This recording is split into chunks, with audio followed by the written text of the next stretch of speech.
आपका दोस्त रोहित बिसाई है और आप देख रहे हैं युग वाणी टाइम्स। आज हमारे साथ स्टार कास्ट मौजूद है। ये मर्द बेचारा फिल्म की जो बहुत जल्दी सिनेमाघरों पर आने वाली है, तो आइए उनसे बात करते हैं। बहुत बहुत स्वागत है आपका जी। नमस्कार।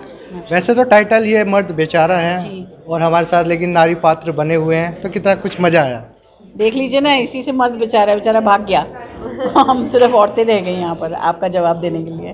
तो क्या किस तरीके की कहानी है, क्या कुछ अलग है? देखिए, अलग तो है ये फिल्म की कहानी बहुत। जिस तरह का टाइटल है इसका, मर्द बेचारा, तो उससे मुझे लगता है कि जो भी ऑडियंस आएगी वो अपनी तरह से सोच के आएगी कि मर्द बेचारा बेचारा शायद झाड़ू पोछा लगा रहा है घर में, या बीवी की डांट खा रहा है इसलिए बेचारा है, या उसको कुछ पप्पू बना के रखा हुआ है शायद इसलिए वो बेचारा है।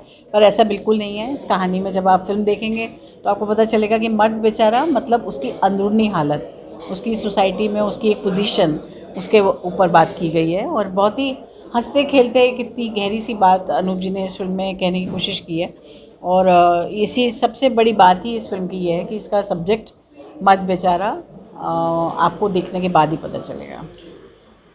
मर्द को हमेशा नायक या खलनायक, उसके जो अंदर का दर्द वो कभी दिखाया नहीं गया। जब आपके पास स्क्रिप्ट आई तो आपका क्या थॉट था और क्या सिलेक्शन था? यही थॉट था कि ये तो बहुत डिफरेंट एंगल है, कभी किसी ने सोचा नहीं है। ये कहानी का नयापन है और मज़ा आएगा एक नई चीज़ को हम ऑडियंस के सामने लाएं। कई बार होता है कि चीज़ें बहुत बड़े लेवल पे बनती हैं तो लोगों का ध्यान ऐसे ही चला जाता है, पर कई बार चीज़ें बहुत कम चीज़ों के सहूलियतों के साथ बनती है तो उस पर काम ज़रा ध्यान लोगों का कम जाता है। ये इस फिल्म के साथ सबसे बड़ी घटना यही है कि ये बहुत बड़े स्तर पे नहीं बनी है, बहुत बड़े स्टार्स को लेके नहीं बनी है। विराज बिल्कुल न्यू कमर हैं, मनुकृति की ये फर्स्ट लीड फिल्म है, और हम लोगों का एक जो सपोर्टिंग एक्टर्स हैं उनका भी छोटा मोटा सपोर्ट है इस फिल्म को। लेकिन इस फिल्म की इंटेंशन अच्छी है, इस फिल्म का थॉट अच्छा है, तो मुझे लगता है कि ये फिल्म लोगों तक पहुँचे, यही हमारा एक मकसद होना चाहिए।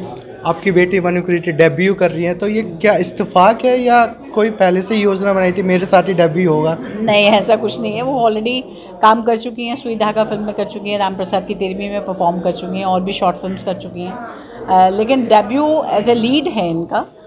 ये इनकी अपनी चॉइस है और अनूप जी की अपनी चॉइस है, क्योंकि उन्होंने घर पे जब मुझे कहानी सुनाने आए थे तो उन्होंने मनुकृति को देखा, उन्होंने कहा कि ये करती हैं एक्टिंग। मैंने कहा हाँ, ये तो ट्रेंड एक्टर हैं, ये थिएटर बहुत करती हैं। तो उन्होंने कहा क्या ये मेरी फिल्म करेंगी? मैंने कहा आप खुद बात कर लीजिए। तो उन्होंने इनको स्क्रिप्ट सुनाया, मनु को स्क्रिप्ट पसंद आया, मनुकृति ने उसके लिए हाँ की।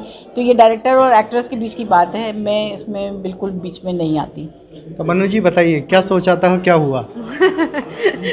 यही सोचा था कि एक प्यारी सी फिल्म बनेगी और वही बनी है।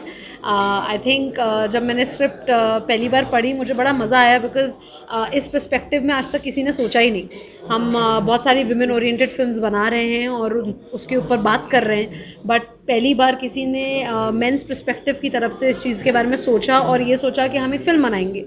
तो मैं बहुत एक्साइटेड थी इस फिल्म को करने के लिए, एंड आई होप कि आप लोगों को भी पसंद आए।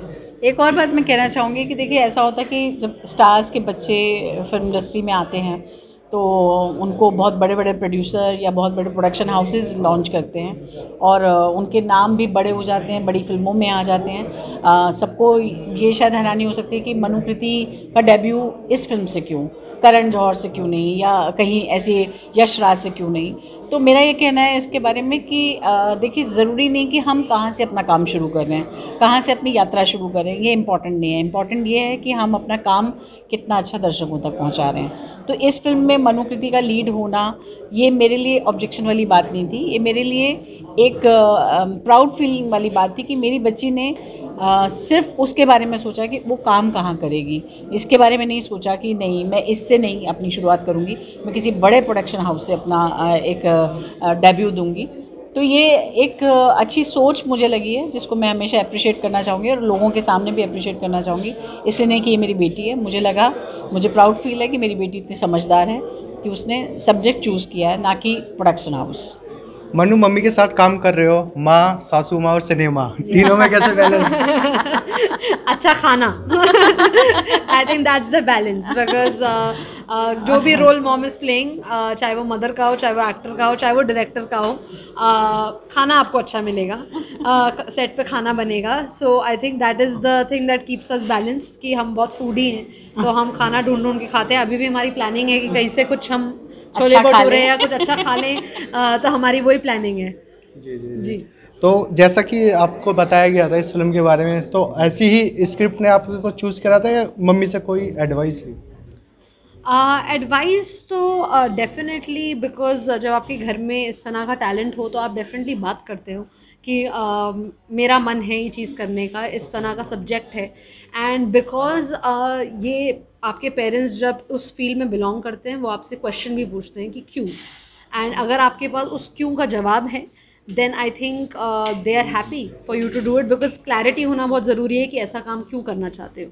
सो आई थिंक जब मुझे उस क्यों का आंसर पता था, तब मैंने जाके कहा कि मैं ये फिल्म करना चाहती हूँ. And I think they were happy कि मैंने किया. मेरा लास्ट सवाल है, जी. सेट पर रहे मम्मी को जैसे रोल कर रही हैं सासू माँ का, तो आपने रीटेक में बोल दिया हो मम्मी जी? नहीं, ऐसा नहीं हुआ. फिर ट्रेनिंग किस बात? हाँ, फिर ट्रेनिंग अगर आप फैमिली फिल्म है, बाई चांस ऐसा कोई सीन हो? नहीं, ऐसा तो नहीं हुआ कहीं पर भी.